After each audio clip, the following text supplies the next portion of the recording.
최근 증시의 흐름이 전반적으로 얼어붙었는데요. 현재 증시의 흐름은 어떤 상황인가요? 최근 증시에서 그 시장을 관통한 단 하나의 키워드는 나쁜 경제 지표가 오히려 증시에는 좋은 소식이다. 그러니까 배드 이즈 굿의 역설적인 그런 논리가 시장에 통하고 있는 그런 시장인데요. 지난 며칠간 발표된 미국의 경제 지표들은 한결같이 9월 금리 인하라고 하는 하나의 목표를 향해 달려가는 듯 했습니다. ADP 민간 고용 쇼크, 예상치를 웃돈 주간 실업수당 청구 건수, 그리고 충격에 빠뜨린 비농업 신규 고용까지 모든 데이터가 미국 고용시장의 냉각을 명확히 가리키고 있는데요. 시장은 일단 환호했죠.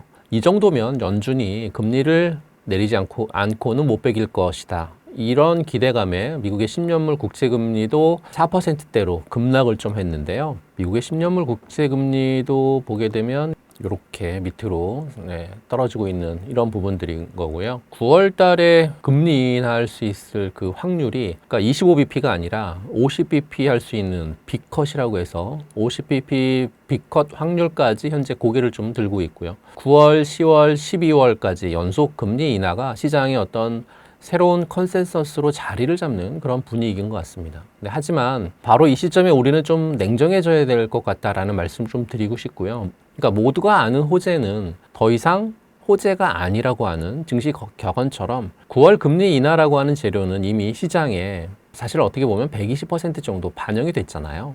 이제 시장 참여자들은 어떤 셈법을 통해서 한층 더 좀 복잡해진 그런 시장을 이제 맞이해야 될 건데 시장의 고민은 깊어지고 있다는 거죠. 우선은 이 정도로 고용이 나쁘면 경제에 이미 심각한 문제가 생긴 거 아닌가라는 나쁜 소식의 정도가 예상을 뛰어넘자 경기 침체의 나쁜 신호일 수 있다라고 하는 불안감이 싹트고 있다는 겁니다. 연준이 너무 늦게 대응한 것이 아니냐라고 하는 우려감이 있고요.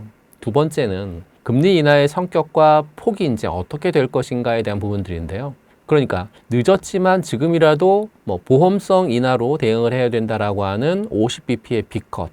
아직 실물 경제가 붕괴된 것이 아니니까 25bp로도 충분하다라고 하는 신중론이 팽팽하게 맞서고 좀 있죠. 이렇게 되면 향후 증시의 단기 방향성을 결정할 중요한 힘겨루기가 될 거다라고 볼 수 있을 것 같습니다. 그리고 이제 마지막으로는 그럼 CPI를 보고 판단하면 어때라고 하는 분위기도 확산되어 있는 것 같습니다. 고용은 확실히 꺾였습니다. 이제 시장의 눈은 8월 CPI로 쏠렸고 만약 CPI마저 예상보다 낮게 나온다라고 하면 금리 인하 기대감은 극에 달하겠죠. 예상외로 높게 CPI가 나온다라고 하면 시장은 스태그플레이션이라고 하는 최악의 시나리오와 마주하면서 혼란에 빠질 수 있을 것 같다라는 판단이 좀 들고 있습니다. 결론적으로 보면 최근에 반도체 업종의 악재로 주가가 좀 크게 흔들렸지만 조선, 기계 같은 기존의 주도주들의 흐름은 상당히 좀 양호한 편이고요. 그리고 9월 정기국회 시작에 따른 국내에 있어서의 상법 개정안에 대한 기대감도 확대되면서 일부 지주사라든지 또는 증권 종목들의 주가 반등하는 모습도 보이면서 가치주가 여전히 선호되는 그런 환경에 있다 이렇게 말씀드릴 수 있을 것 같습니다. 그리고 9월 정기국회에서 자사주 매입 소각 같은 그리고 상법 개정안이 논의될 예정이라고 하는 이런 점에서 지주하고 증권 업종에 관심을 좀 가지시면 좋을 것 같고요. 동시에 정부 정책이 신성장 업종에 집중이 되고 그리고 하반기에도 연준의 금리 인하 사이클이 시작이 된다라고 하는 점에서 국내 AI 소프트웨어라든지 2차 전지 또는 바이오 업종에 주목을 할 필요가 좀 있지 않을까라고 말씀을 드리고 싶습니다. 매달 10일 간격으로 진행되는 유튜브 무료 특강 아래의 링크에서 신청하세요. 9월은 역사적으로 증시에 있어 공포의 달로 불리는데요. 9월 증시 어떻게 전망하시나요? 코스피 지수가 2021년 6월 달에 기록했었던 최고점이 3,310포인트 정도 부근이거든요. 다시 한번 지금 돌파를 시도할 전망으로 보여지고 있는데 8월 달 코스피는 숨고르기를 하면서 기간 조정을 좀 거쳤죠. 역사적인 그 신고가 부근에 쌓여있는 매물대를 소화하기 위한 어떤 필수적인 과정을 좀 지나고 있다 이렇게 말씀드리고 싶고요. 현재 최상단 매물대의 거래 비중은 과거 신고가 경신 시점보다 굉장히 두꺼운 한 11%에 달하는 그런 매물대가 나와주고 있는데요. 그 매물대도 한번 볼까요? 보시게 되면 코스피의 일봉이고요. 지금 보시는 것처럼 3,310포인트가 있었던 코스피의 고점 부근에 매물대가 11%라고 하는 굉장히 큰 매물대가 놓여져 있기 때문에 그 매물대를 대량 거래량을 통해서 뚫어야 되는데 아직 뚫지 못하고 있는 그런 현재 상황이 펼쳐지고 있어서 말씀드렸던 것처럼 이런 그 두꺼운 매물대가 11% 정도에 달하고 있어서 이렇게 되면 한두 번의 시도로는 돌파하기가 쉽지 않다라고 하는 것을 의미를 하고 있고요. 하지만 이제 여러 차례 시행착오를 거치더라도 기존의 매물벽을 해소하는 과정에서 더 강력한 상승 에너지가 마련될 수 있을 것 같고요. 핵심은 AI 중심의 신기술이라든지 또 미국하고에 있어서의 공급망 재편이라든지 또는 뭐 구조적인 변화 이런 펀더멘탈이 견고해지고 있는 한 기존의 상승 추세는 신뢰할 수 있다라고 말씀드리고 싶습니다. 그리고 코스피의 9월 신고가 경신 시도를 뒷받침하는 요인도 사실 몇 가지가 있는데요. 그 몇 가지를 말씀 좀 드려보면 첫 번째는 실적이에요. 최근 증권사의 보고서를 보게 되면 코스피의 상승을 이끌 핵심 동력을 기업들의 실적으로 꼽고 있거든요. 2분기 실적은 예상치를 소폭 하회했음에도 불구하고 반도체 쪽의 어떤 실적이 비관론, 관찰되지 않고 있는 이런 부분들 때문에 3분기 실적에 대한 부분들도 좋아질 수 있다라고 하는 의견들이 굉장히 많거든요. 이렇게 실적 개선에 대한 기대감이 여전히 유효하다라는 것을 증권사 보고서에서 나와주고 있고 그 다음으로는 견조한 어떤 수출이라든지 환율 같아요. 완만하게 상승하는 원달러 환율은 수출 기업의 어떤 수익성을 개선하는데 좀 긍정적인 영향을 미친다고 볼 수 있고요. 특히 이제 반도체라든지 조선, 바이오 헬스케어 같은 또 자동차 이런 부분들로 인해서 관세 영향을 피할 수 있는 품목들의 어떤 견조한 수출 흐름은 상승 동력으로 충분히 작용할 수 있다고 판단하고 있고요. 마지막은 연준의 정책 전환이죠. 연준이 최근 물가보다 경기 둔화에 대한 우려를 더 크게 드러냈잖아요. 그래서 9월 금리 인하를 시사했던 부분들을 놓고 본다라고 하면 세계 경기 지속성에 우호적인 환경을 조성하고 있다. 거기에 외국인들의 어떤 투자 형태도 한국 증시를 유입할 수 있는 그런 촉진할 수 있는 중요한 변수가 되고 있다라고 보고 있어서 9월 같은 경우 굉장히 큰 여러 정책 이벤트들에 대한 부분들도 대기하고 있기 때문에 9월 달 좀 집중해 보실 필요가 있을 것 같고요. 현 시점의 투자 전략은 사실 단순하게 개별 기업의 펀더멘탈을 넘어서 정부 정책과 맞닿아 있는 그런 업종들 또는 새로운 주도주로 나가려고 하는 그런 주도주들을 발굴하는 게 9월 달에 여러분들의 포인트가 되지 않을까 싶어요. 그렇게 되면 우선 첫 번째는 실적 전망을 유지하는 업종은 사실 조선이라든지 기계라든지 아니면 반도체, 미디어 업종 같은 경우에는 하반기에 견조한 실적을 좀 기대할 수 있기 때문에 여러분들의 안정적인 포트폴리오의 어떤 기반이 좀 될 수 있을 것 같고요. 두 번째는 정책 변화에 민감한 업종이죠. 그러니까 방산이라든지 소프트웨어 업종이라든지 정부 정책 변화에 따라서 직접적인 수혜를 입을 수 있는 이런 종목들, 특히 지정학적 리스크가 여전한 상황에서 방산주는 꾸준한 관심을 받을 것으로 좀 판단을 하고 있고요. 그리고 정부 정책 관련 테마 업종도 체크해 보실 필요가 있을 것 같아요. 그러니까 시스템 통합과 함께 로봇 관련되어 있는 종목들, 또 정부가 추진하고 있는 핵심 정치 테마 관련되어 있는 이런 종목들도 역시나 성장 모멘텀을 갖고 있기 때문에 집중해 보실 필요는 있어 보일 것 같습니다. 그렇다면 9월은 단순히 과거의 징크스를 두려워하기보다는 새로운 상승 동력을 찾아내시고 거기에 전략적으로 접근해야 되는 그러한 시기가 9월이 아닌가라고 말씀드리고 싶고요. 역사적 신고가 경신을 향한 코스피의 도전과 함께 현명한 투자로 성공적인 9월을 만들어 가시기 바라겠습니다. 라고 말씀드리고 싶습니다. 지난달 말 노란봉투법이 국회 본회의를 통과했는데요. 기업을 운영하기 어려운 환경이 올 것이라는 경고가 여기저기서 나오고 있습니다. 노란봉투법이 증시에 미치는 영향은 무엇이라고 보시나요? 노란봉투법 개정안은 크게 두 가지 정도의 내용을 담고 있습니다. 첫 번째는 근로자의 어떤 범위 확대가 첫 번째죠. 그러니까 하청이나 특수고용직 같은 사실상 사용자에게 지배나 결정권 안에 있는 경우에 이들 역시 노조 활동의 주체인 근로자로 받을 수 있게 된다라고 하는 부분들이 첫 번째인 것 같고요. 두 번째는 손해배상 책임이 제한된다라는 거죠. 노동쟁의 과정에서 발생한 어떤 불법 행위에 대해서 기업이 개인에게 그 손해배상을 청구하는 것을 제한한다라고 하는 거, 이게 좀 중요한 것 같습니다. 이렇게 두 가지가 이 노란봉투법 개정안의 가장 큰 좀 핵심인 것 같은데요.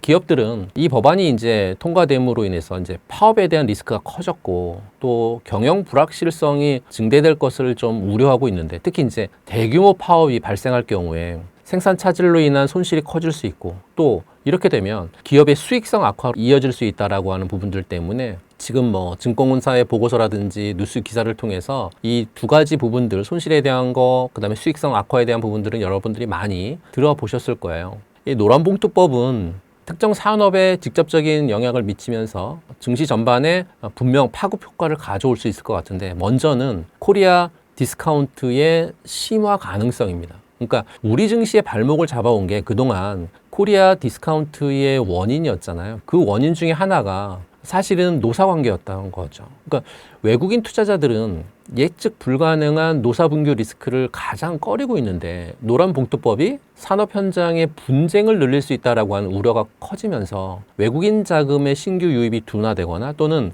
일부 이탈할 가능성은 배제할 수 없다라는 거죠. 두 번째는 특정 산업의 투자 매력도가 하락되는 부분들인 것 같아요. 특히 리스크에 직접적으로 노출이 되고 있는 산업군이 있죠. 뭐 수백 개 또는 수천 개의 협력 업체하고 또 복잡한 공급망을 이루고 있는 자동차, 조선, 건설, 석유화학 같은 전통 제조업 분야죠. 이들 산업에 이제 속한 기업들은 향후에 인건비 상승, 뭐 생산 차질 같은 이런 것도 염두를 해둬야 될 것 같고, 또 새로운 비용 구조를 어떤 재평가받게 될 수 있는 그런 부분들도 없잖아 있기 때문에 해당 섹터의 밸류에이션의 부담은 작용을 할 수 있을 것 같습니다. 마지막은 기업들의 국내 투자 위축이 진행될 가능성인데요. 그러니까 국내에서 사업 환경이 복잡해지고 또 비용이 늘어난다라고 하면 기업은 신규 공장 건설이라든지 또 사업 확장할 때 국내에다 하지 않고 해외로 뭐 눈을 돌릴 유인이 좀 커졌겠죠. 이렇게 되면 장기적으로 국내 산업의 성장 잠재력 악화로 이어질 수 있다라고 하는 문제점이 있습니다.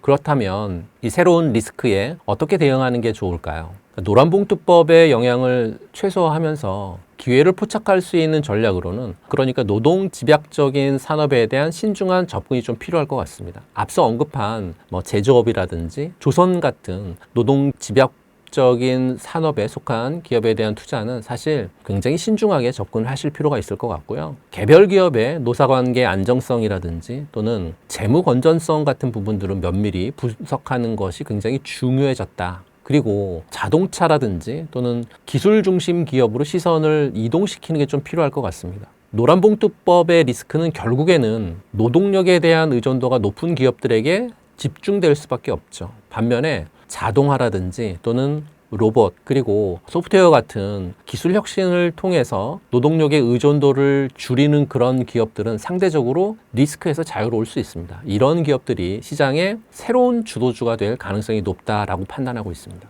9월 정기국회에서 3차 상법 개정안이 있을 것이라고 하는데요. 3차 상법 개정안은 무엇이고 증시에는 어떤 영향을 줄 것으로 보시나요? 9월 정기국회를 앞두고 시장의 눈이 이제 상법 개정안이라고 하는 키워드에 이제 쏠려 있는데, 이 법안이 단순히 뭐 법조문 몇 개를 바꾸는 수준이 아니라 지난 수십 년 동안 우리 증시의 게임의 규칙을 근본적으로 바꾸는, 그러니까 지각 변동의 시작점이다, 이렇게 말씀드리고 싶습니다. 코리아 디스카운트의 해소, 그 거대한 서막이 바로 이 상법 개정안에서 열리고 있는데, 이번 상법 개정안의 핵심은 한 두세 가지 정도로 요약이 될 것 같아요. 첫 번째는 이사의 새로운 의무예요. 이제 이사라는 분들은 대주주뿐만 아니라 일반 주주라든지 또는 소액주주 편에 서야 된다는 거죠. 지난 7월 달에 국회를 통과한 개정안을 통해서 가장 심장부에는 이사의 충실 의무 대상에 회사뿐만 아니라 주주를 명시한 조항이 있거든요. 이건 굉장히 큰 변화예요.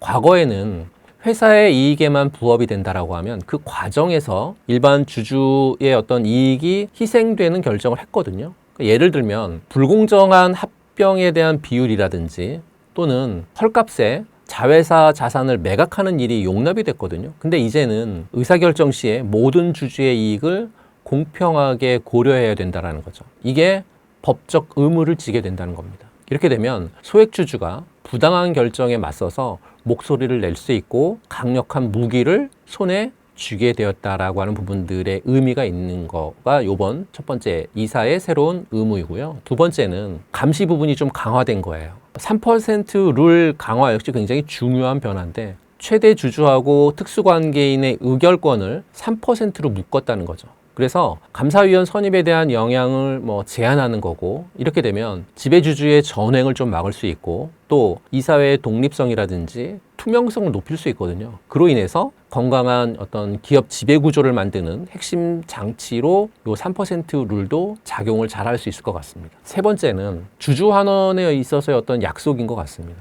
이 9월 국회에서 추가로 논의될 뜨거운 감자는 사실은 자사주 소각 의무화입니다. 그동안 많은 기업들이요, 주가 부양을 하겠다라고 하는 명목으로 사실은 자사주를 좀 매입을 많이 했죠. 근데 이 자사주를 소각하지 않고 보유하면서 경영권을 방어했다라고 하는 악용의 목소리가 굉장히 많았었고, 비판의 목소리가 높았거든요. 만약 자사주 매입 후에 일정 기간 안에 소각에 대한 의무화가 진행이 된다라고 하면 주식 수를 실질적으로 줄여서 주당 가치를 끌어올리겠죠. 그러면 가장 확실한 주주 환원 정책으로 자리매김할 수 있다라고 하는 주주 환원의 약속. 굉장히 중요한 세 가지를 말씀을 좀 드렸거든요. 근데 3차 상법 개정안은 이제 증시에 사실은 양면적인 영향을 미칠 것으로 보입니다. 그러니까 긍정적인 부분도 있고 우려스러운 리스크적인 부분들도 있는데, 긍정적인 부분을 본다라고 하면 이 변화가 향하고 있는 종착역은 하나인 것 같아요. 바로 코리아 디스카운트의 해소인 거죠.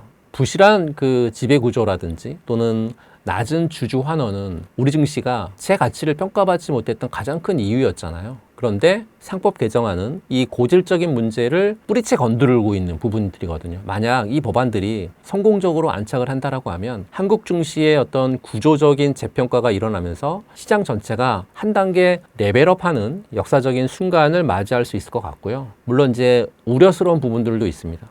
경영 위축이라든지 또는 투기자본들이 들어와서 공격할 가능성이 굉장히 높겠죠. 이사의 책임이 이제 과도하게 커지면서 실패 가능성이 있는 M&A라든지 또는 대규모 투자 같은 과감한 의사결정이 위축될 수 있다라고 하는 목소리도 나오고 있고요. 또 배임죄의 족쇄에 묶여서 경영이 소극적으로 변할 수 있다라고 하는 우려스러운 목소리도 있습니다.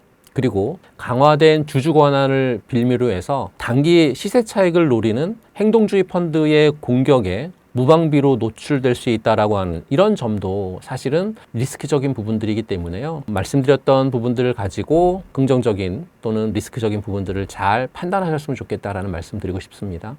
그래서 상법 개정 통과로 현대차 그룹의 지배 구조에 큰 변동이 예상되는 시점인데요. 주가에는 어떤 영향을 미치고 앞으로 변화는 어떤 것들이 예상되나요? 이번 상법 개정안의 핵심은 딱 두 가지인 것 같아요. 바로 이제 감사위원 분리 선출하고 또 집중 투표제 의무화, 요 두 가지인 건데요. 그러니까 쉽게 얘기하면 기존의 대주주가 이제 막강한 영향력으로 이사회를 장악했잖아요. 근데 이제는 소액 주주를 포함한 다른 주주들의 목소리가 커질 수밖에 없는 구조로 게임의 룰이 바뀌었다는 거고요. 이런 변화는 그동안 이제 수십 년간 이어져 온 현대차 그룹을 보게 되면 현대모비스에서 현대차로, 그리고 기아로, 그 다음에 현대모비스로 이어지고 있는 이 순환 출자 고리의 약한 부분을 정확히 겨냥을 하고 있다고 보시면 될 것 같습니다. 그러면 당장 2027년 주총부터는 이 영향이 본격화될 것으로 예상이 되고 있고요. 그룹 지배력의 어떤 근간이 흔들릴 수 있다라고 하는 위기감이 현재는 현대차 그룹에 고조되고 있는 그런 부분들인데요. 현대차 그룹은 사실은 이제 이렇게 순환 출자 구조로 얽혀 있는 구조를 좀 끊어야 되고, 그러면서 안정적인 지배 구조를 확립해야 되는 절체절명의 과제를 안게 된 거죠. 그래서 사실은 시장이라든지 증권가에서 몇 가지 시나리오가 좀 나오고 있습니다. 그 시나리오를 말씀드리면 첫 번째는 현대모비스 분할하고 지주사의 전환인 것 같아요. 그러니까 그룹의 실질적인 지주사 역할을 하는 현대모비스를 투자 부분과 사업 부분으로 인적 분할하는 거죠. 이렇게 된 이후에 정의선 회장이 지주회사의 지분을 확보를 해서 그룹 전체를 지배하는 가장 정석적인 방법. 근데 이럴 경우에 분할 비율이라든지 주주 설득이 굉장히 관건이어서 사실은 정석적이면서도 풀어야 될 가장 큰 난제에 있는 그러한 방법이 이 방법인 것 같고요. 두 번째는 정의선 회장의 지분을 높이는 현대글로비스를 활용하는 그런 방법인 것 같은데, 과거에도 이제 추진됐었던 적이 있는 현대모비스의 AS 부품이나 또는 모듈 사업을 분할해가지고 현대글로비스하고 합병하는 그런 시나리오죠. 이를 통해서 정회장의 그 합병 법인의 지배력을 높이고 그룹 전체에 대한 영향력을 강화할 수 있는 부분들. 과거 실패 경험을 교훈 삼아서 주주 친화적인 합병 비율 산정이 사실은 여기에서는 가장 큰 키포인트인 것 같고요. 세 번째는 대규모 빅딜인 것 같습니다. 근데 이 세 번째 대규모 빅딜이 가장 현실적이고 급진적인 시나리오로 떠오르고 있는 그런 방안인데, 기아가 보유하고 있는 현대모비스 지분을 정의선 회장이 보유하고 있는 현대글로비스나 또는 보스턴 다이내믹스 같은 다른 계열사 지분과 맞바꾸는 거죠. 이 시나리오가 성공한다라고 하면 정의선 회장을 통한 현대모비스, 현대차, 기아로 이어지는 지배 구조가 완성이 되고, 이 방법이 순환출자 고리를 끊을 수 있는 가장 확실한 카드라고 지금 시장에서는 얘기하고 있습니다. 그렇다라고 하면 이제는 지배구조 개편의 핵심 키를 쥐고 있는 기업에 주목을 해야 된다는 거죠. 먼저는 현대모비스입니다. 어떤 시나리오로 진행을 하든 지배구조의 최정점에 위치할 가능성이 가장 높은 핵심 중의 핵심 기업이죠. 그룹의 지주사로서 그 가치가 재평가될 건 당연한 것 같고요. 증권가에서 목표 주가를 계속해서 상향하고 있는 이유는 바로 여기에 있습니다. 다음은 현대글로비스예요. 정의선 회장의 실탄 역할을 할 가장 중요한 자산인데, 지분 교환 시나리오에서는 그 가치가 더욱 부각이 될 수밖에 없고요. 그룹 내 물류를 넘어서 미래 모빌리티 솔루션 기업으로서의 어떤 변신 또한 긍정적으로 좀 볼 필요가 있는 현대글로비스도 주목해 보실 필요가 있고요. 마지막으로는 기아인데요. 순환 출자 고리를 끊어내고 어떤 키맨 역할을 할 수 있는 그런 기업인데, 보유 중에 있는 현대모비스 지분의 어떤 가치가 재조명을 받고 또 지배구조 개편 과정에서 주주 환원 정책이 강화될 가능성이 굉장히 크다라고 볼 수 있는 기아가 세 번째고요. 네 번째는 현대차인데, 현대차 같은 경우에 그룹의 실질적인 사업 주체로서 그 가치를 인정받고 있지만, 사실은 지배구조 개편의 직접적인 수혜 강도는 방금 앞에 말씀드린 세 기업보다 훨씬 낮기 때문에 지배구조 관련되어 있는 종목 중에 현대차는 약간 소외돼 있다, 수혜 강도가 좀 낮다, 이렇게 말씀을 드리고 싶어서 이 네 가지 종목들의 단계별 말씀드린 내용들을 토대로 투자에 임하신다라고 하면 성공적인 투자가 되지 않을까 싶습니다. 9월을 두려워하는 투자자들이 많은데요. 9월의 투자 전략은 어떻게 가져가면 좋고, 눈여겨볼 섹터는 어떤 것들이 있을까요?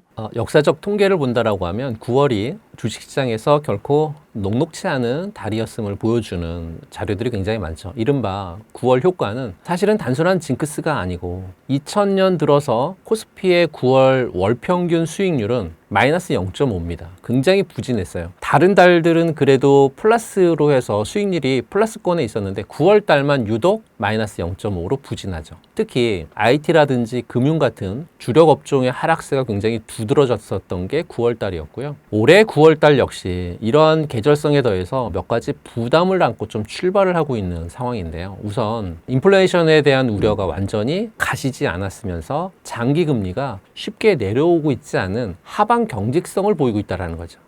높아진 금리는 주식의 매력도를 굉장히 떨어뜨리고, 특히 미국에서 지금 일고 있는 AI 거품 논란을, 그리고 이제 한국에서 기업들의 순이익 감소 우려를 자극하고 있는 그런 달이 9월 달이고, 또 트럼프 행정부의 상호관세 정책은 어떻게 보면 인플레이션 압력을 높이는 변수잖아요. 또 국내에서 대주주 양도소득세 문제 같은 정책적 불확실성이 투자 심리를 짓누르고 있고, 이처럼 9월은 전통적으로 약세장이었고 올해 역시 만만치 않은 환경인 거는 좀 분명한 것 같습니다. 하지만 주식시장의 특성상 악재는 주가에 신속하게 반영되는 경향이 있고, 즉 모두가 두려워하는 이 조정 국면이 역설적으로 보면 새로운 기회의 출발점이 될 수 있다라고 하는 의미를 좀 내포하고 있기 때문에, 그런 의미를 놓고 본다라고 하면 시장의 분위기를 바꿀 수 있는 어떤 변수를 좀 체크해 볼 필요가 있을 것 같습니다. 그 변수 첫 번째로는 연준의 금리 인하가 지속 가능한 금리 인하 신호인가를 체크해 봐야 된다라고 말씀 좀 드리고 싶은데요. 가장 중요한 변수죠. 그러니까 시장은 연준의 금리 인하를 기대하고 있지만 보험성 인하에 그칠 것인지, 아니면 지속적으로 금리 인하를 하는 금리 인하 사이클의 시작일지가 관건인 거거든요. 8월 미국 고용지표가 급격한 침체 없이 둔화되는 모습으로 나온 건 굉장히 긍정적이죠. 그러니까 연준이 경기 침체를 유발하지 않으면 금리를 내릴 수 있다라고 하는 연속성에 대한 기대를 높여주기 때문이죠. 과거에도 1995년이라든지 또 2000년 들어서 2019년이라든지 보험적 금리 인하 시기에도 S&P 500 지수는 모두 상승했다라고 하는 점을 여러분들이 기억하셨으면 좋겠습니다. 두 번째는 한한령의 해제 같은 부분들입니다. 그러니까 9월 말에 이제 시행되죠. 한한령 해제가 9개월 동안 중국인 관광객 무비자 입국, 굉장히 중요한 신호탄이라고 볼 수 있습니다. 이게 단순한 민간 교류 활성화를 넘어서 9월 달에 한한령 해제에 대한 기대감, 그리고 나면 10월 달로 넘어가면 뭐가 있냐면 경주에서 에이펙 정상회담이 열리거든요. 이렇게 에이펙 정상회담이 열리는데 지금 시진핑 주석에 대한 방안으로 이어질 수 있다라고 하는 기대감이 있습니다. 그러니까 9년 동안 굳게 닫혀 있었던 한한령 해제에 대한 기대감이 폭발적으로 커질 수 있고, 이렇게 되면 내수시장 활력을 불어넣을 수 있는 트리거가 될 수 있다는 거죠. 세 번째는 대주주 양도세 기준 완화죠. 그러니까 대주주 양도세 기준을 다시 10억 원으로 하향하려고 하는 방침을 발표한 이후에 주변국 증시가 상승하는 동안에 코스피는 역주행했잖아요. 이 불확실성이 9월 국회에 50억 원 유지로 결론이 난다라고 하면 연말 매물 폭탄에 대한 우려가 해소되면서 수급의 숨통이 트일 수 있다라고 하는 부분들이죠. 이런 전략적 관점 하에 9월 이후 우리가 집중해야 될 섹터는 사실 가장 먼저는 중국 소비 관련돼 있는 종목들 집중하셨으면 좋겠습니다. 가장 즉각적이고 강력한 모멘텀이니까요. 앞서 말씀드린 것처럼 무비자 입국, 10월 국경절 연휴, 시진핑 방한 가능성까지 이어진다고 하면 관련 섹터의 강력한 어떤 시세 분출이 예상이 될 수 있고요. 그렇게 되면 여러분들이 잘 알고 계시는 뭐 화장품, 뭐 면세점, 호텔, 카지노, 항공여행 뭐 이런 쪽의 어떤 종목군들 집중하시는 거 당연하겠죠. 그 다음으로는 금리 인하 수혜 업종인 성장주. 그러니까 연준의 금리 인하가 연속성을 담보하게 된다라고 하면 그동안 높은 금리 환경에 있었던 억눌려 왔었던 성장주들이 가장 큰 수혜를 입을 수 있고, 특히 AI 혁명을 이끌고 있는 주도주 그룹은 시장의 유동성이 풀릴 때 가장 먼저 반응할 것으로 판단하고 있고, 여기에 해당하는 업종을 보게 되면 사실은 뭐 인터넷 플랫폼 관련돼 있는 종목들, 특히 몇 번 영상에서도 말씀드렸던 뭐 네이버라든지 카카오 같은 이런 종목들, 또 소프트웨어라든지 하드웨어 관련돼 있는 종목, 또 로봇 관련돼 있는 종목, 또 바이오 업종, 2차 전지 관련돼 있는 이런 종목들 주목하시면 좀 좋지 않을까라고 판단을 좀 하고 있고요. 마지막으로는 이제 반도체 업종인데, 한국 증시의 바로미터가 이제 반도체잖아요. 금리 인하하고 AI 시장의 어떤 성장을 통해서 수혜를 동시에 받고 있는 그런 섹터가 반도체 섹터인데, 조정시마다 비중을 좀 늘려가는 전략, 지금으로서는 괜찮지 않을까라고 말씀 좀 드리고 싶고요. 그래서 9월은 어떻게 보면 공포의 달이 아니라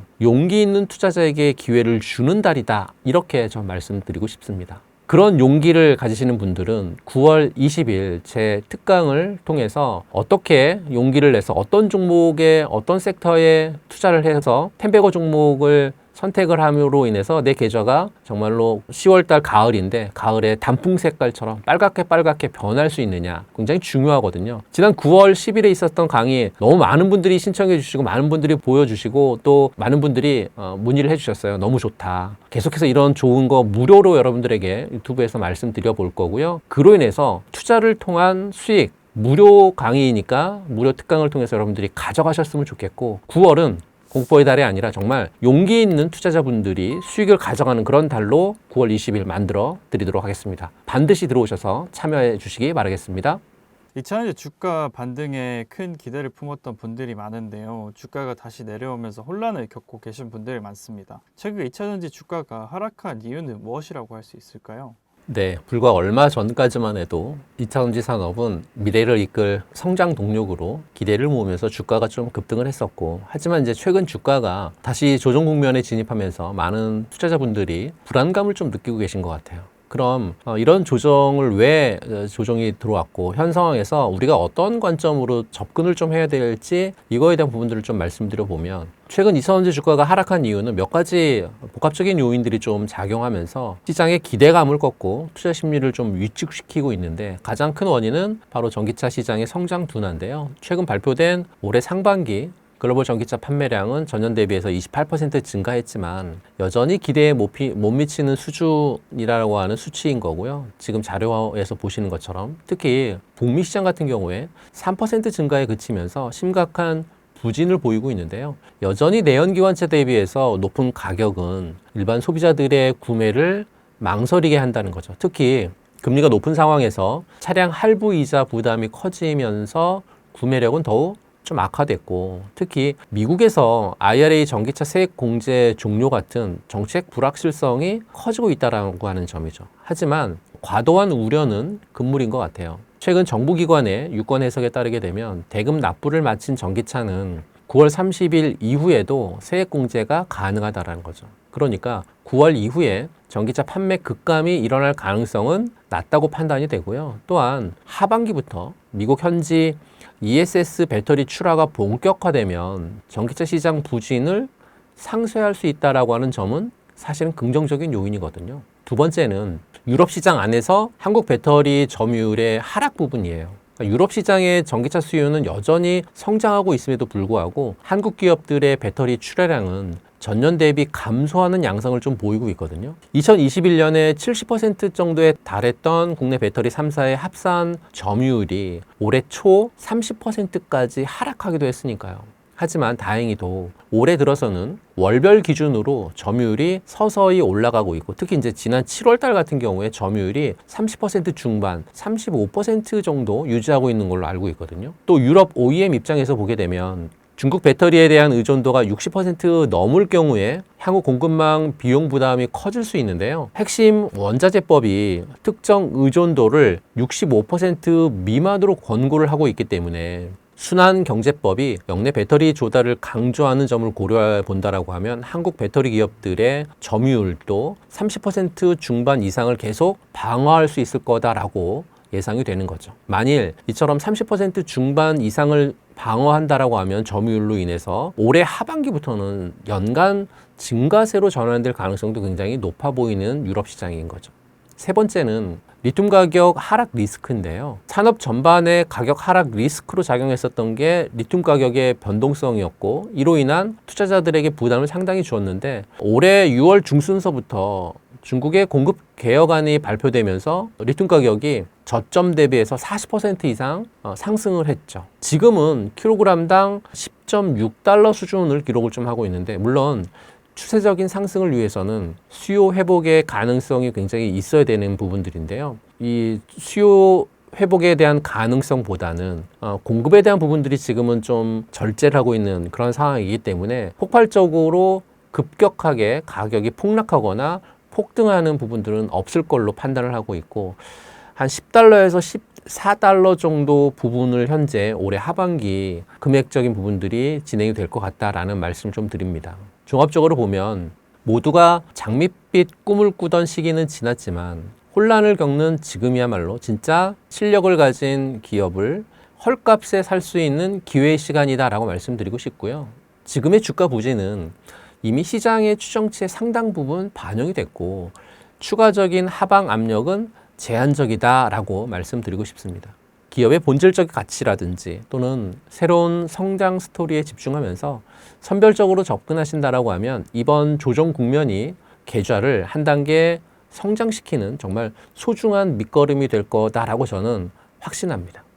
많은 투자자가 기다리던 2차전지 업황의 개선이라고 할 수 있을까요? 2차전지 업황은 바닥을 찍었다고 볼 수 있을까요? 최근 2차전지 관련된 종목들이 큰 변동성을 보이면서 많은 투자자분들이 지금이 정말 바닥인가라는 질문을 좀 던지고 계신데요. 2차전지 업황은 바닥을 다지고 있는 단계에 진입했다라고 저는 판단을 하고 있고요. 물론 이제 가파른 반등보다는 완만한 회복세를 예상을 하셔야 될 것 같습니다. 그러니까 급격한 반등을 기대하기는 굉장히 어렵지만 여러 지표들을 종합적으로 봤었을 때 최악의 상황은 지났다라고 하는데 무게가 실리고 있고, 2차전지 시장이 더 이상 급격하게 하방 압력을 받을 가능성은 제한적이라고 하는 분석도 굉장히 우세한 현재 상황이거든요. 우선은 미국 시장이 우려 대비한 어떤 견조한 흐름을 좀 보이고 있다는 건데요. 최근 2차전지 주가 하락의 가장 큰 요인 중에 하나는 아시는 것처럼 미국 전기차 보조금 폐지에 대한 우려였잖아요. 하지만 9월 30일 이전에 대금을 납부를 완료한 전기차는 이후에도 이제 뭐 세금 공제가 가능하고, 또 9월 이후에 전기차 판매가 급감할 가능성을 낮추는 요인으로 작용할 수 있고, 더욱이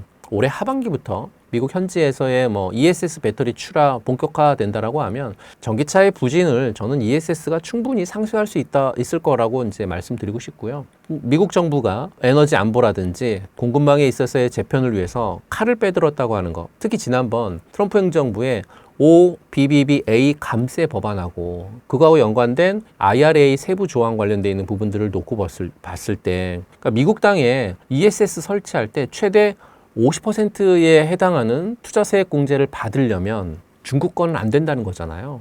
이게 언제부터냐? 2026년부터입니다. ESS 제조 원가의 70% 이상이 배터리거든요. 근데 중국 부품이 일정 비율 들어가면 안 된다? 세액공제 자격이 박탈된다? 이건 단순한 관세 장벽이 아니라 미국이 ESS 시장에서 중국을 완전히 배제하는 구조적 퇴출 조치입니다.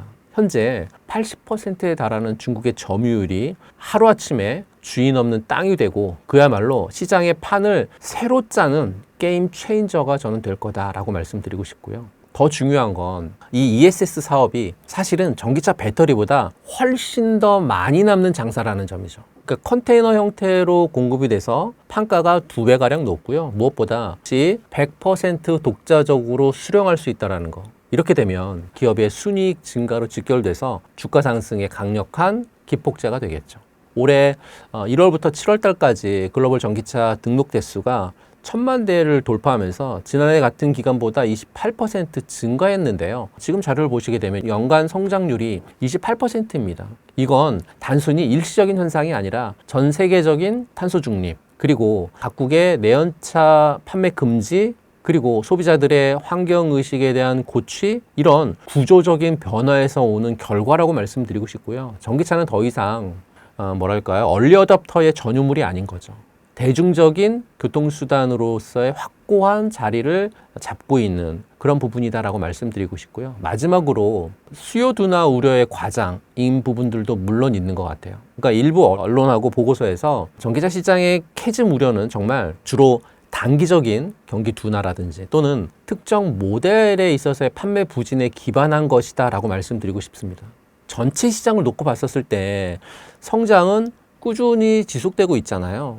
특히 이번 SN 리서치의 통계 자료를 보게 되면 이러한 우려가 시장 전반의 추세를 반영하지 못하는 단편적인 분석이었음을 증명하는 사례인 거잖아요. 지난 2년간의 어떤 고통스러운 조정은 끝났습니다. 전기차라는 좁은 길만 바라보던 시장의 시야가 AI 데이터 센터하고 신재생 에너지가 폭발시킨, 특히 미국의 ESS라고 하는 새로운 대륙으로 옮겨가고 있다라고 하는 이런 사실. K배터리는 이 새로운 대륙의 어떤 확실한 개척자고요. 공포에 가려졌었던 펀더멘털의 거대한 변화를 좀 적시했으면 좋겠고, 기회를 잡는 현명한 투자는 저는 분명 2차 전지에서 나온다. 그러면서 지금 바닥의 증거는 굉장히 명백하게 많고 명백하게 커지고 있는 그런 2차 전지에 대한 부분들 여러분들이 계속 보고 계시다라는 말씀 드리고 싶습니다. 2차 전지 캐즘의 끝이 보인다는 의견이 나오고 있는 시점에서 에코프로와 포스코홀딩스 4분기는 어떻게 전망하시나요?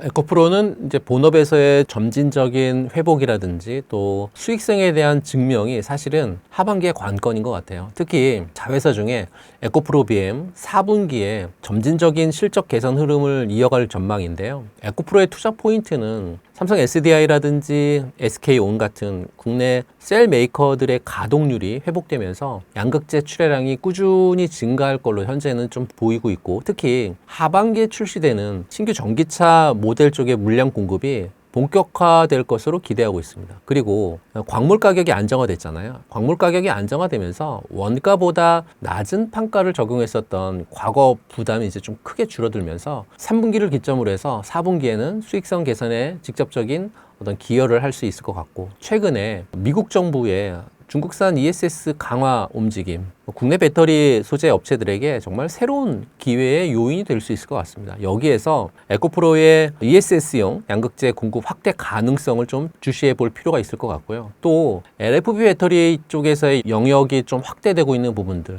경쟁사들의 그 3원계 NCM 양극재 증설로 인한 시장 경쟁은 여전히 좀 치열하지만 공격적인 가격 정책이 만약에 나온다라고 하면 마진 개선의 부담으로 작용할 수 있다라고 하는 것도 체크해 보실 필요가 있습니다. 4분기 에코프로 쪽에 그 전망을 해본다라고 하면 판매량 증가 일어날 거고요. 원가 안정 진행될 거고요. 그로 인한 매출 성장, 영업의 흑자 기조가 뚜렷하게 진행이 될 걸로 보고 있고, 시장의 관심은 이제 회복을 넘어서 성장의 폭인 것 같아요. 성장의 폭을 얼만큼 이동할 것인가. 기대치를 뛰어넘는 수준의 어떤 수익성 개선을 증명할지가 향후 주가의 향방을 가름하는 핵심 변수가 될 것으로 판단을 하고 있어서요. 그 변수를 잘 체크하실 필요가 있어 보인다라는 말씀을 드리면서 에코프로의 주가 흐름을 좀 보도록 하겠습니다.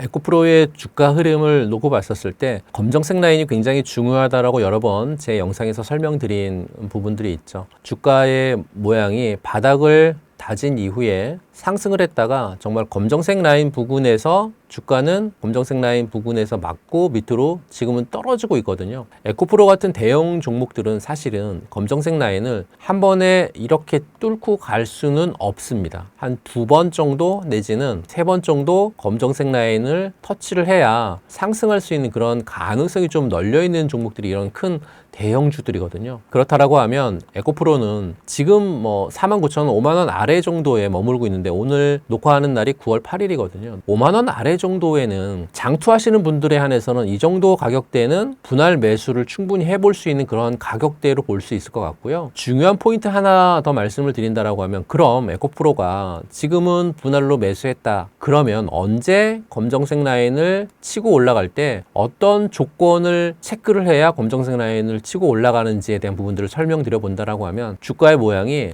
횡보하다가 1년선 부분 터치하고 약간 올라갈 때 이 거래량이 터지는 걸 좀 유심히 체크해 보실 필요가 있습니다. 과거 1년 동안의 거래량 중에서 가장 큰 대량 거래량이 발생한다라고 하면, 앞서 설명드렸던 것처럼 한 번에 터치를 받고 떨어진 이후에 두 번째가 됐든 세 번째가 됐든 이 자리에서 장대 양봉이 나오면서 대량 거래량 1년치 안에서의 가장 큰 거래량이 발생한다라고 하면 상승할 수 있는 그런 구간에 접근했기 때문에, 이렇게 되면 초보분들은 검정색 라인 위에서 주식을 매매하시라고 제가 말씀을 늘 드렸던 것처럼 이제는 에코프로 같은 종목들 출발을 했구나, 이제 모아가도 될 만한 그러한 에코프로가 됐다라는 거 판단하셨으면 좋겠고요. 1년선 위로 올라오는, 검정색 선이 1년선인데 1년선 위로 올라오는 그 구간이 주가가 흐름이 전개가 된다라고 하면, 그때서부터는 충분히 이제 주가에 기대를 해볼 수 있는 그런 자리가 된다라는 말씀 드리고 싶고요.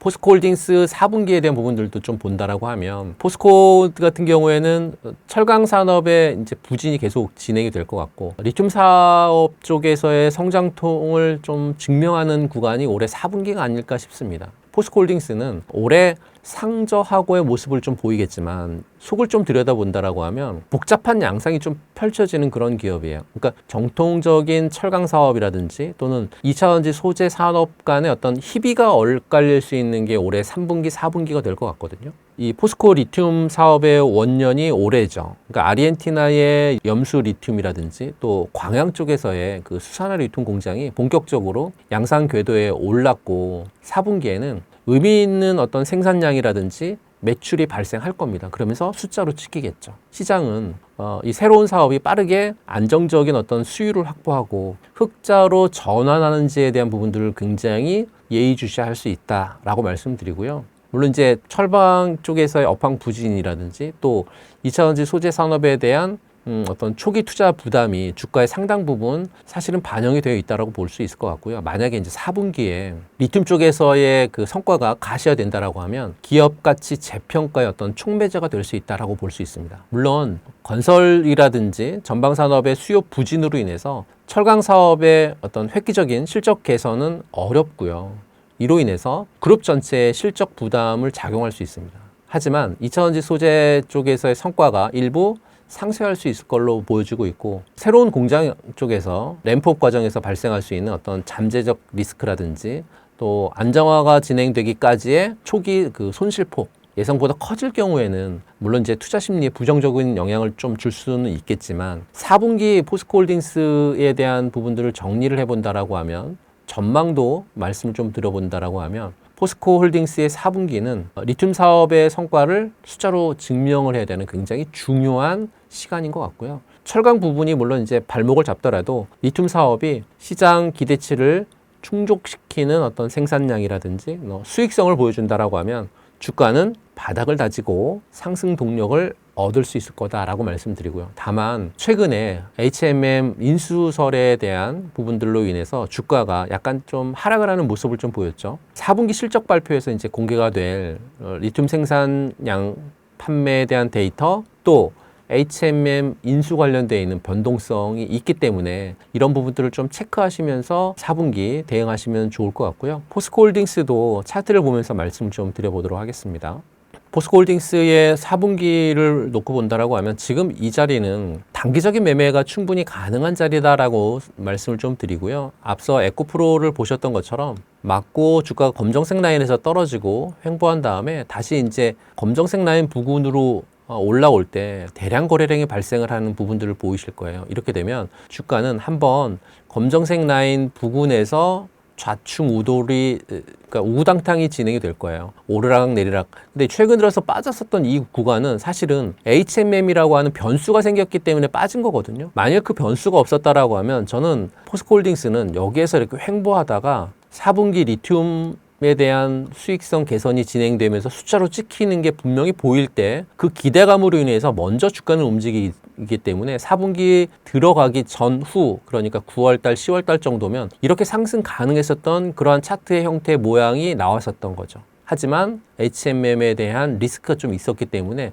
횡보하는 구간과 기간이 조금 다소 밑으로 빠지고 길어질 수 있다라고 하는 우려스러운 목소리는 약간 있을 수 있습니다. 다만 리튬에 대한 부분들이 4분기에 정말 생산량이 늘어나고 숫자로 잘 찍히게 된다라고 하면 상승을 할 수 있다라고 하는 화살표를 했었던 이 방향성은 그대로 갈 수 있는 그런 구간이 이 포스코홀딩스의 4분기에 나타날 거고요. 이게 4분기 초에 나타날 건지 아니면 4분기 말에 나타날 건지는 아직까지는 HMM에 대한 부분들이 리스크로 남아 있지만 분명한 건 4분기에는 이렇게 상승 추세로 갈 종목은 포스코홀딩스가 되지 않을까라는 말씀을 드려보고 싶습니다. 대표적인 소재주인 에코프로 BM과 포스코 퓨처엠의 4분기는 어떻게 전망하시나요? 에코프로 BM 같은 경우에는 이제 양극재 쪽에서 선두 기업이잖아요. 수익성 개선으로 당연히 흑자 기조를 유지할 전망이고, 양극재 분야 쪽에서 이제 어떤 기술력이 독보적이고 또 생산 능력도 굉장히 크게 갖추고 있는 선두 기업이죠. 최근 시장 상황을 놓고 볼 때 에코프로 BM은 하반기에도 견조한 흑자 구조를 유지할 거고, 또 주로 양극재 어떤 수요 증가라든지 원재료 가격 안정화 덕분에 흑자 구조는 좀 더 크게 흑자 구조가 늘어날 것 같습니다. 또 배터리 소재 가격이 바닥을 다지고 안정화되면서 대규모 재고 자산의 평가 충당금 이슈가 해소될 걸로 예상을 좀 하고 있고, 또 리튬이라든지 니켈 같은 핵심 원재료 가격이 안정세를 보이고 있기 때문에 에코프로 BM의 원가 부담이 줄어들겠죠. 그러면 수익성으로 개선이 될 거고, 이렇게 되면 에코프로 BM이 고객사하고의 가격 연동을 통해 가지고 원재료 매입이라든지 제품 출하에 대한 어떤 시점의 변동을 통한 가격 차이를 잘 잡아주고 효과적으로 관리한다라고 하면 안정적인 매출이라든지 안정적인 이익은 충분히 4분기에도 기대해 볼 수 있을 만한 그러한 종목인 것 같고요. 에코프로 BM 쪽에서의 또 특징이라고 하면 사실은 양극재라든지 전고체 같은 주력 자회사들의 판매량 증가죠. 그로 인한 어떤 외형 성장을 눈으로 볼 수 있다라고 하는 부분들이 4분기인 것 같고, 특히 올해 연간 매출액이 한 3조 원을 좀 넘을 것 같고요. 이렇게 되면 전년 대비해서 한 16% 정도 증가하는 부분들이거든요. 이런 성장세가 4분기에 더욱 좀 뚜렷해질 걸로 분석을 하고 있는 리포터들이 좀 많이 나오고 있습니다. 또 종합적으로 보게 된다라고 하면 에코프로 BM이 올해 4분기에도 양극재 시장의 어떤 주도권을 유지하면서 안정적인 수익을 창출할 거고, 전반적인 2차전지 시장 회복이라든지 그거하고 더불어서 실적 개선에 대한 부분들이 좀 가실성 있게 뚜렷하게 실적이 크게 급등을 할 걸로 판단을 좀 하고 있기 때문에요. 에코프로 BM도 4분기에 좀 잘 지켜볼 그런 기업인 것 같고요. 에코프로 BM 차트적인 흐름으로 설명을 좀 드려보도록 하겠습니다. 우선 에코프로 BM은 차트를 보기 전에 실적을 좀 한번 봤으면 좋겠습니다. 앞서 말씀드렸던 4분기 분기 실적에 대한 부분들을 이렇게 말씀드리면, 올해 1분기 영업이익이 23억, 그리고 2분기에 490억, 3분기에 450억, 그리고 나서 이제 매출이 점차 늘면서 4분기에는 93억 정도인데 요 그 실적에 대한 부분들을 놓고 봤었을 때 3분기는 폭발적으로 늘지만 4분기하고 내년 1분기 정도는 약간 이익적인 측면이 좀 줄어드는 그런 부분들이 없잖아 있거든요. 3분기의 이익에 대한 부분들은 아직 3분기 실적이 발표되어 있지 않았기 때문에 2분기하고 비슷한 실적 양상을 보일 거고 매출 관련되어 있는 부분들은 3분기서부터는 매출이 조금씩 늘 수 있는 그런 환경에 에코프로 BM이 처해 있고요. 다만 최근 들어서 외국인과 기관들의 매도세가 조금 집중되고 있는 부분들은 사실 약간 신경이 쓰이는 그런 부분들이에요. 이걸 주가의 흐름으로 본다라고 하면 앞서 에코프로에 대한 얘기를 말씀드렸던 것처럼 역시나 마찬가지로 에코프로 BM도 상승 흐름으로 전개된 이후에 한번 이 검정색 라인은 1년선인데요. 한번 1년선을 상승하고 계속 이렇게 뚫고 올라서는 게 아니라 1년선 부분을 터치하면 밑으로 좀 떨어졌다가 다시 1년선을 옆으로 쭉 진행을 하면 터치 한 번 더 하고 두 번이나 세 번째 정도, 두 번째 터치에서 상승하거나 세 번째 터치에서 상승하는 이런 구간이 좀 필요한데 왜 실적을 왜 보여드렸냐면 올해 3분기 실적은 굉장히 좋습니다. 하지만 4분기 실적과 내년 1분기의 영업이익이 매출은 좋지만 영업이익이 조금 안 좋기 때문에 그거에 대한 우려스러운 목소리는 없잖아 있어서 두 번 치고 떨어질 수 있고 세 번 치고 상승할 수 있는 이 올라갈 수 있는 구간들을 좀 4분기 이후도 생각을 좀 해봐야 되는 그런 상황이 에코프로 BM에 적용이 되기 때문에 에코프로 BM이 급등하는 그런 모양새를 연출한다라고 하면 여러분이 지금 에코프로 BM을 적극적으로 매매를 해야 되냐 아니면 모아가야 되냐라고 하는 그런 의견들이 있으실 건데요. 저는 에코프로 BM은 올해 하반기도 좀 모아가야 되는 그런 종목이 되지 않을까 싶어서 이렇게 밑으로 내려올 때 모아가는 전략이 좀 필요하고요. 이런 종목 가지고 단기 매매 하신다라고 하면 저는 분명 털릴 거다라고 생각을 합니다. 2차원지는 이제 모멘텀이 계속 나오고 있고 또 외국 기업들과 거래라든지 매출액이 발생할 수 있는 그런 기업과의 매출에 대한 부분들이 계속 지금 2분기, 3분기 들어서 발생을 하고 있기 때문에 언제 어떻게 그런 매출 관련되어 있는 부분들에 대한 것들이 집중적으로 나올지는 트리거가 되는 그런 부분들이 언제 나올지는 모르기 때문에 단기 매매 하지 마시고 밑으로 내려올 때마다 분할 매수하신다라고 하면 정말 얼마 남지 않았습니다. 얼마 남지 않았기 때문에 에코프로 BM 같은 이런 종목들 분명 검정색 라인 몇 번 치고 올라갈 수 있는 그런 날이 이제 얼마 남지 않았다. 모아가도 굉장히 좋은 그런 구간에 놓여 있다라는 말씀 좀 드리고요. 포스코 퓨처엠을 말씀을 좀 드린다라고 하면 포스코 퓨처엠은 뭐 양극재하고 음극재 모두 생산하는 국내 유일 기업이고 그 IRA 쪽에서의 핵심 수혜 기업으로 뽑히고 있고 특히나 4분기에는 에너지 소재 부문이 흑자 전환을 통해 가지고 전체적으로 흑자 기조는 계속 좀 유지할 것 같습니다. 우선은 비중국산 원재료 수혜하고 또 전구체 양상 부분을 좀 본다라고 하면 IRA 규정을 통해서 중국산 전구체를 사용하게 되면 뭐 미국 쪽에서 세액 공제 못 받으니까 비미국산 쪽에서의 그 소재 수요처를 촉진할 수 있는 포스코 퓨처엠인 거고 또 지난 6월 달에 광양 쪽에서는 연간 한 4만 5천 톤 규모의 전구체를 본격 양산을 하고 있어서요.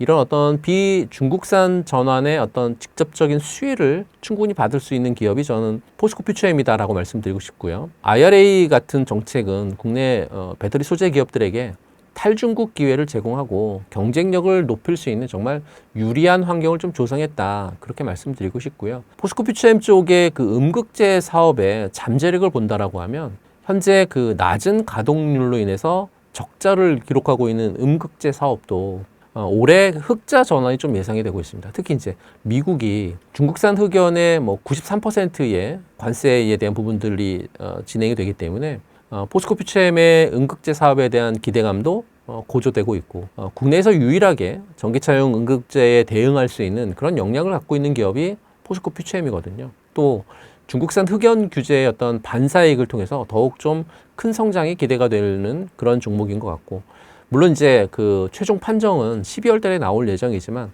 인도네시아 같은 우회 생산에 대한 뭐 제재는 포함하고 있지 않아서 단기적인 영향은 제한적일 수 있겠지만 중기적인 측면에 있어서 긍정적인 요인이 되지 않을까라고 말씀드리고요. 최근에 미국에서 OBBBA의 어떤 법안을 놓고 본다라고 하면 가장 수혜가 큰 종목이 포스코 퓨처엠이 아닐까 그렇게 말씀드리고 싶습니다. 그러니까 이렇게 이런 요인들을 좀 종합해 보게 되면 포스코 퓨처엠은 올해 4분기에 에너지 소재 부분의 흑자 전환을 성공시키고 IRA 수혜하고 음극재 사업 경쟁력을 통해서 더욱 강력한 성장 모멘텀을 확보하는 기업이 되지 않을까라는 말씀을 좀 드리면서 차트적인 흐름을 보도록 하겠습니다.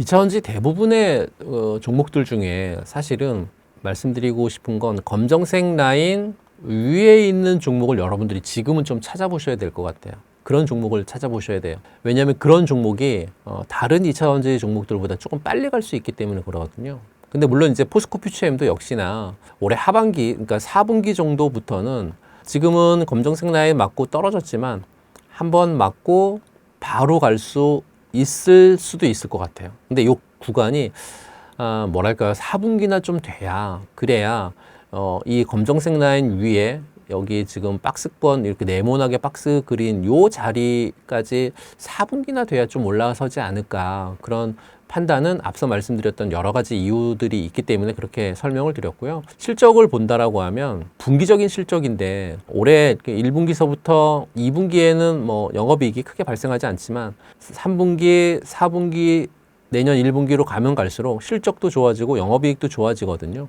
그렇다고 하는 얘기는 영업이익이 좋아진다라고 하는 건 이제는 뭐 실적이 그 숫자로 제대로 찍히는 그런 구간에 접어들었기 때문에 주가의 흐름은 지금 요 자리에 있어서의 주가의 흐름은 전체적인 2차전지의 업황이 안 좋기 때문에 주가의 흐름이 이런 것뿐이지, 어떻게 보면 포스코 퓨처엠 같은 종목은 사실은 요 박스권 그린 요 박스권 위에 올라서도 괜찮은 종목이다, 너무 디스카운트가 많이 되어 있는 종목이다라고 저는 말씀을 좀 드리고 싶어서요. 포스코 퓨처엠 4분기에 좀 집중해 볼 수 있는 그런 종목이 아닌가라는 말씀을 드립니다. 2차전지 업황의 개선이 예상되는 가운데 앞으로 눈여겨볼 기업은 어떤 기업이 있을까요? 네, 앞으로 눈여겨볼 기업을 한 두세 가지 정도로 말씀을 좀 드려보면, 첫 번째 기업은 LG 에너지 솔루션인 것 같아요. 2차전지 시장의 핵심 주자죠. 사실은 올해 하반기에도 시장의 지위는 더욱 공고해질 걸로 예상이 되고, 주목할 점은 몇 가지가 있는데, 우선은 글로벌 생산 능력의 어떤 확대라든지 그로 인한 현지화 같은 이런 부분들, 그러니까 북미 시장이라든지 유럽 주요 시장에서 대규모 생산 기지를 통해서 현재 빠르게 이제 수요에 대응을 하고 있고, 특히 미국의 현지 생산 라인을 가동하면서 IRA의 어떤 직접적인 수혜를 받는 그런 기업이고요. 두 번째는 LFP 쪽에서의 그 양산인 것 같아요. 그러니까 보급형 전기차 시장에 발맞춰가지고 LFP 배터리 양산에서도 속도를 좀 내고 있고, 제품 포트폴리오를 다변화하면서 시장 점유율을 빠르게 높여가고 있는 그런 기업이 LG 에너지 솔루션이죠. 또한 저렴하고 안정적인 LFP 배터리 생산을 통해서 테슬라 같은 글로벌 주요 완성차 업체들하고의 수요 대응에도 중요한 전략을 지금 짜고 있는 기업이 지금 LG 에너지 솔루션 같습니다. 마지막으로 본다라고 하면 LG 에너지 솔루션의 어떤 기술적인 부분들의 개발, 이것도 체크해 볼 필요는 좀 있을 것 같아요. 차세대 배터리 기술 개발에도 적극적으로 투자하고 있거든요. 특히 ESS 시장에서의 강점을 보이면서 성장은 계속 이어나갈 수 있는 그런 기업이 저는 LG 에너지 솔루션이다라고 말씀을 드리고 싶고요. 두 번째 종목은 대주전자 재료입니다. 2차전지 시장의 게임 체인저는 사실은 양극재에만 있지 않고 음극재에도 있는데요. 그 음극재 중에서 한 종목을 고르라라고 하면 저는 대주전자 재료가 맞다라고 말씀 좀 드리고 싶고요. 주목할 점은 글로벌 넘버 원, 그러니까 실리콘 음극재 기술의 글로벌 넘버 원입니다. 독보적인 기술력을 갖고 있죠. 글로벌 실리콘 음극재 시장을 사실상 독점하는 독점 기업이고, 포르쉐 타이칸을 시작으로 해서 하반기부터는 더 많은 프리미엄 전기차 모델에 채택이 될 예정이고요. 폭발적인 물량에 대한 증가 당연히 이루어질 걸로 보고 있고요.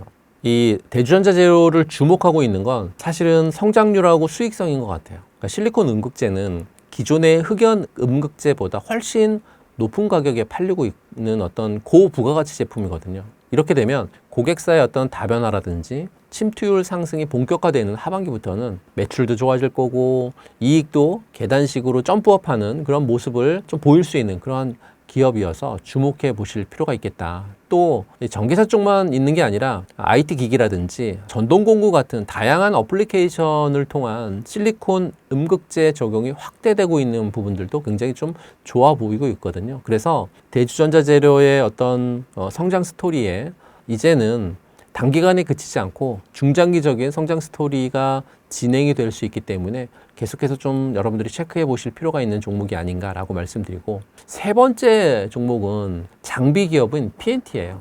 배터리 셀과 소재 기업들이 다시 이제 공장을 짓기 시작한다라고 하면 가장 먼저 웃는 곳은 바로 장비 기업이죠.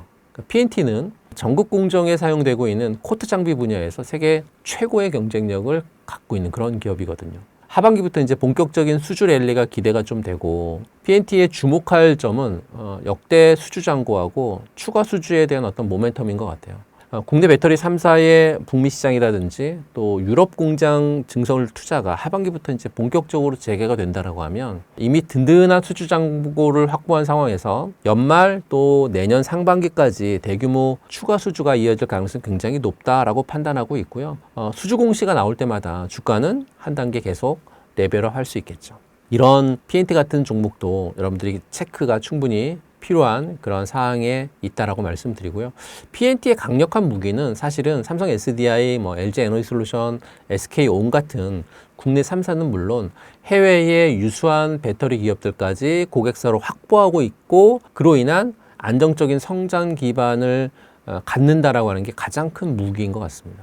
요 세 가지 종목들 여러분들이 체크를 잘 해보실 필요가 있을 것 같고요. 하반기, 그러니까 4분기 이후서부터 체크하시면서 기존에 갖고 계신 분들은 분할 매수가 적절한 구간이다라고 말씀드리고, 신규로 들어가시는 분들도 이런 세 가지 종목들은 충분히 매력적인 그런 종목이다라고 말씀드리고 싶습니다.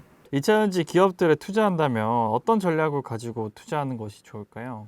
2차전지 섹터에 다시 훈풍이 불고 있습니다. 많은 분들이 이런 질문을 하시더라고요. 그래서 지금 뭐 사야 되는데 이런 얘기 하시거든요. 근데 사실은 뭘 사야 되는지에 대한 질문보다 더 중요한 질문은 나는 어떤 투자자고 어떤 전략을 갖고 있는 투자자인가가 가장 먼저라고 저는 말씀드리고 싶습니다. 그래서 우선 그 맞춤형 투자 전략을 말씀을 좀 드려볼게요. 여러분들이 만일 나는 안정형 투자자 스타일인 것 같아 라는 분들은, 여기에 해당하시는 분들은 대장주라든지 밸류체인의 핵심을 사는 전략 굉장히 좋습니다. 단기적인 어떤 주가 등락에 연연하지 않고 산업의 구조적인 성장을 믿는 그런 가장 적합한 전략이거든요.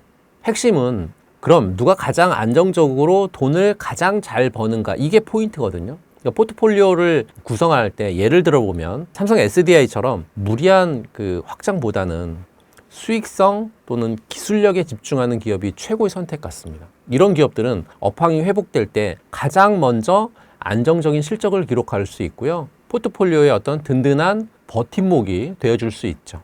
핵심 소재인 양극재라든지 음극재를 모두 아우르는 기업, 포스코 퓨처엠, 밸류체인 수직 계열을 통해서 가장 안정성이 높은 안정성을 확보한 그런 부분들이고, 특정 소재의 어떤 시황에 흔들리지 않는 균형 잡힌 성장을 기대할 수 있는 그런 기업이고요. 장비 부분에서 본다라고 하면 P&T 같이 글로벌 경쟁력을 갖춘 장비주, 그러니까 고객사들의 증설 사이클에 맞춰서 꾸준한 수주를 확보할 수 있기 때문에 실적 가시성이 굉장히 크죠.